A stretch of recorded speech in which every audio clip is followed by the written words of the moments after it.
A lone light just before first light signals the start of Tom Bradman's day and the end for some of his pasture-raised poultry. It's a way of producing chicken which I think is far better for the landscape.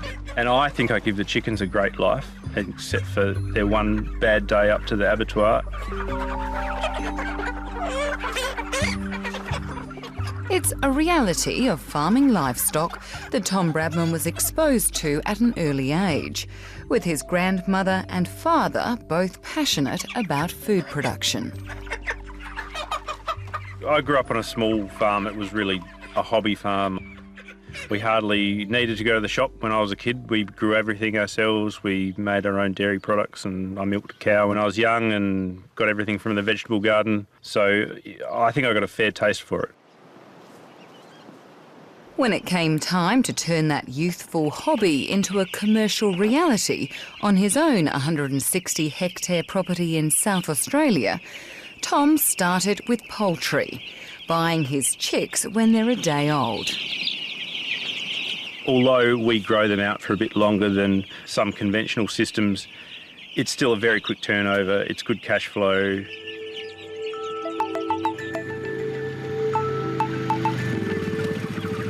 After a comfortable kickstart in the toasty brooder, the toddlers are shifted into a nearby paddock.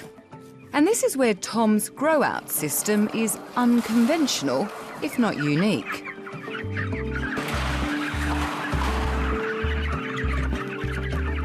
Instead of raising his chickens in big sheds, he's set up a series of bottomless pens that he moves every morning, forcing the 70 or so chickens in each onto fresh pasture, which he says is more natural.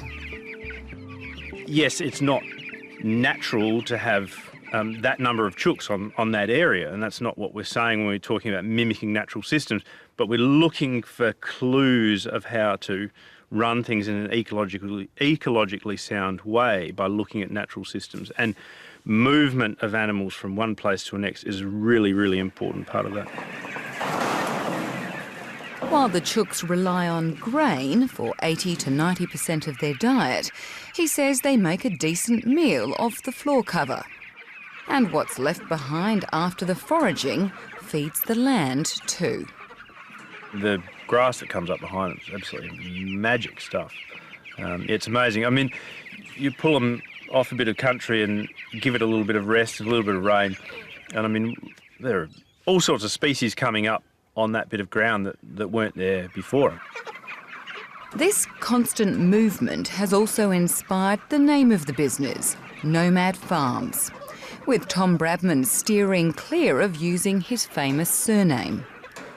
I don't think the Bradman name's played a single part in me developing Nomad Farms, and that's sort of been nice. You know, I take the good with the bad, and there's both things about having the name Bradman. I'm certainly incredibly lucky in my life, and I'm not going to complain about any of it. But there is both. This has just been completely independent, and that's quite nice. Throughout his career at the crease, our Don Bradman spoke most emphatically with his bat. Although the man that made the name famous has had some influence on his grandson's approach to work. He wouldn't care if I was a farmer or an astronaut, you know, but I think he would want to see me do or conduct whatever I did with the sort of values that he conducted his life with. And I think that's probably what he's passed to me more than anything else. And, you know, they're values like integrity, honesty, humility, and doing something which you find fulfilling but which has some sort of positive contribution.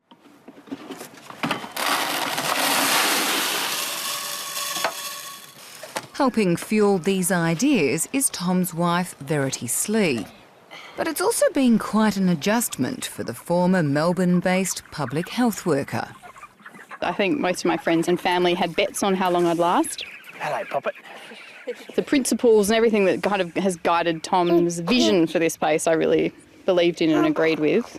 But certainly I've been a vegetarian most of my life, and so moving to a property in South Australia where, you know, producing meat is the main game was, a bit of a challenge for me at first. For the first nearly year that we were here, because we'd moved back to South Australia, you know, she was on the end of a shovel next to me, you know, helping to do everything, because we re-fenced and watered the whole place, and you know, there's a lot of work that she did in that first year. But you know, she helps keep me sane. She's just hugely supportive, and yeah, when I go off the deep end with a stupid idea or lament at something not working, you know, she's just a fantastic leveller. Look at the new chickens, Laura. While the tight team now has a new player with the arrival of daughter Laura, they weren't exactly childhood sweethearts when they went to school together. He certainly seemed to me to be quite a confident young man, and I think I was a bit of a young idealistic feminist in a way, and I thought, you know, confident men were not something to be welcomed. So we didn't really get along that well. But when we re-met, I think I realised that we'd both grown up a little bit, and we certainly got along very well.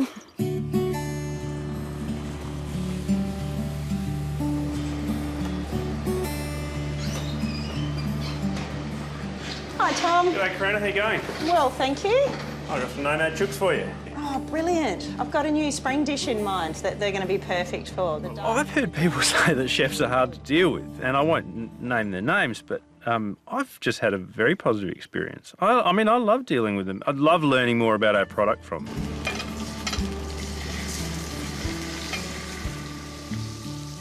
Karina Armstrong is one of Tom's most loyal customers, won over by the flavour and texture of the meat.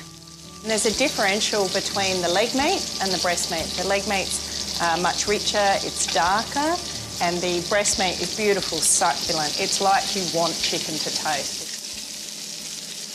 And while some diners are reluctant to order chicken because it's such a common protein at home, she says this poultry and the story behind it is winning them over too. We get such a good response to the chicken dishes, and I think people want to know where their food's come from, how the animal's been treated, and what environment it's come from.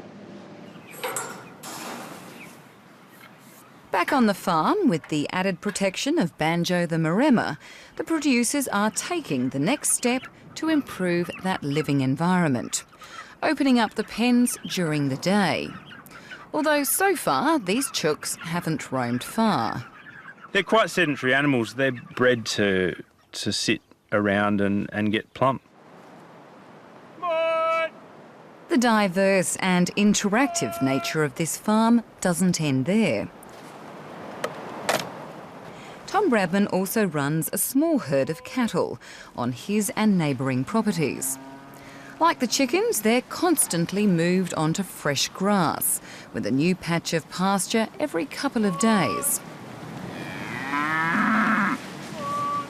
And after 2.5 years of grazing, his beef is starting to trickle onto the market. Cattle are hugely important to me and to our operation. They're amazingly restorative and regenerative for country if they're managed well.